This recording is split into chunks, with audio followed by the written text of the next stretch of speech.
I'm joined here today with the chair of the Military and Veterans Committee, the good representative from Clare, and we are very happy to bring this resolution forward to the floor. On June 12th, Members, I'm going to ask your attention for these resolutions.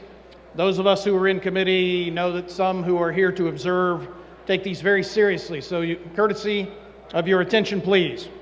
The chair recognizes Representative Sabo. Thank you, Mr. Chair.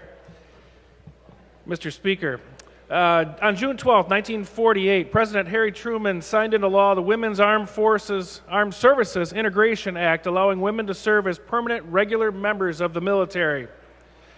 Women have proudly served their country, whether disguised as male soldiers during the American Revolution and Civil War, as nurses in World War I, or as in combat helicopter pilots in Afghanistan. Formerly, women have been a part of the U.S. Armed Forces since the inception of the Army Nurse Corps in 1901. In 1917, the Navy announced it would open enlistment to women.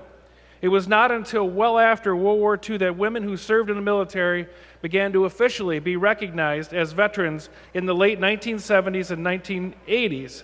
Many of the contributions made by women in World War II were formally recognized through laws that granted these women with veteran status for their time in service.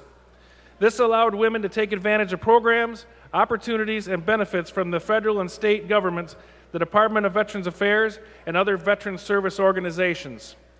The adoption of this resolution will show legislative support for women veterans and all of their contributions and sacrifices to the United States. And I want to make sure that I clarify that this does not amend any state statute, this does not change any state statute, this does not create a new holiday, but simply on behalf of the nearly 44,000 women veterans in Michigan, and make sure that they know that we recognize their commitment and their service to our country. Thank you, Representative Sabo. Questions on the adoption of the resolution? All those in favor will say aye. Those opposed will say nay. The resolution is adopted. For purposes of a special introduction, the chair recognizes Representative Sabo. Thank you, Mr. Speaker. I just also want to be able to introduce some of those in attendance, some of those 44,000 in attendance. While some have had to leave, we still have a few left, and they are some of America's finest. Some women who have served in our United States military and are here today to support this resolution. They are seated in the East Gallery.